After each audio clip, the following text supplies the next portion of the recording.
اعوذ باللہ من الشیطان الرجیم بسم اللہ الرحمن الرحیم۔ دوستو، میں ہوں علی ممتاز انصاری ایڈوکیٹ اور آپ میرا یوٹیوب چینل دیکھ رہے ہیں mynews.tv۔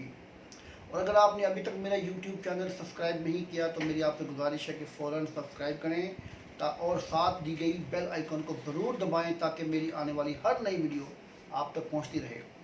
آج میں ٹاپک آپ کے پاس لے کے آیا ہوں، وہ ہے ویزا فراڈ کے بارے میں، کیونکہ اکثر لوگ مجھے کہتے ہیں کہ ویزا فراڈ کے بارے میں آپ ہمیں ضرور بتائیں، تو میں نے آج سوچا کہ اسی ٹاپک کو لے کر آپ کے سامنے ایک ویڈیو لے کر آؤں۔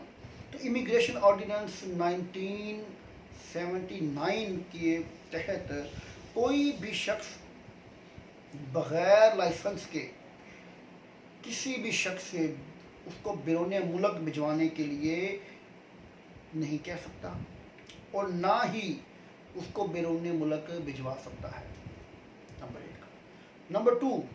نمبر دو یہ ہے کہ کوئی بھی شخص بیرون ملک بھجوانے اور نوکری لگوانے کے لیے کسی شخص کو بغیر اوورسیز امپلائمنٹ لائسنس رقم وصول نہیں کر سکتا۔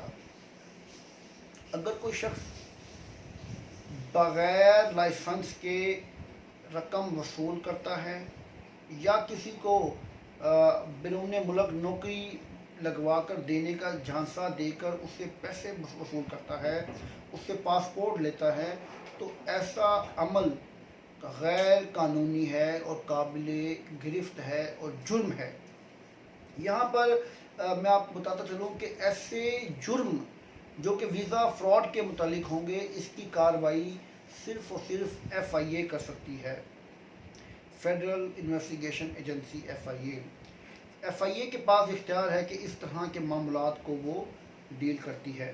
FIA نے پاکستان میں مختلف جگہوں میں مختلف شہروں میں اپنے دفاتر قائم کیے ہوئے ہیں۔ پنجاب میں FIA کا جو دفتر ہے وہ لاہور میں بھی ہے، راولپنڈی کے علاوہ ڈسٹرکٹس میں مختلف ڈسٹرکٹ میں موجود ہے، جیسے کہ بہاولپور میں ہے، فیصل آباد میں ہے، گجرات میں ہے، ملتان میں ہے، لاہور میں ہے۔ تو اسی طرح سے جو وفاق کا ادارہ ہے، وفاقی سطح پر اسلام آباد میں دفتر بھی ان کا موجود ہے۔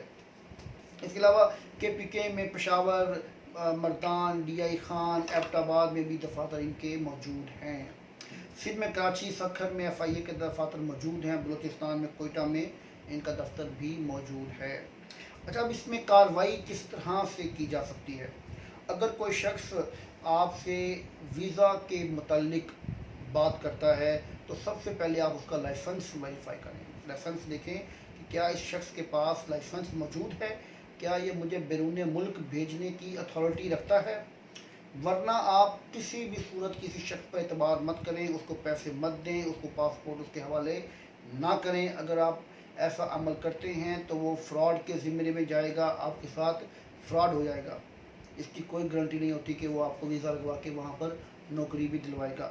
اگر کسی کے ساتھ ویزا فراڈ ہو جائے تو وہ کیا کرے گا؟ اس کی کارروائی کے لیے وہ ایک سادہ کاغذ پر اپنا احوال بیان کر کے، احوال تحریر کر کے دو گواہوں کی موجودگی میں اپلیکیشن لکھے گا اور اسی اپلیکیشن کے اوپر 2 سٹیمپ پیپر پر حلفیہ بیان جو کہ گواہوں کے ہوں گے وہ ساتھ اٹیچ کرے گا درخواست کے ساتھ۔ وہ درخواست جو ہے وہ سٹیمپ پیپر کے ساتھ FIA کے دفتر میں وہ جا کے جمع کروا دے گا۔ FIA کا آفیسر جو ہوگا، FIA کا جو IO ہوگا، انویسٹیگیشن آفیسر ہوگا، جس کو جو ہے مارک کی جائے گی درخواست، وہ پابند ہے کہ وہ آپ کو ویریفیکیشن کے بعد طلب کرے۔ اب اس میں یہ ضروری ہے کہ کسی بھی درخواست کا فیصلہ 3 ماہ کے اندر کرنا ضروری ہوتا ہے۔ سب سے پہلے FIA کا آفیسر مدعی کو، یعنی کہ درخواست دہندہ کو، کمپلیننٹ کو، اور جو اس میں رسپونڈنٹ ہیں یا اس میں جو الزام علیہ ہے، اس کو FIA 3 نوٹسز جاری کرے گا۔ اگر دونوں فریقین میں سے کوئی فریق نہیں آتا تو ان کے خلاف فیصلہ کر کے کارروائی کو آگے بڑھا سکتا ہے FIA۔ لیکن یہاں پر ایک اور انٹرسٹنگ بات یہ ہے کہ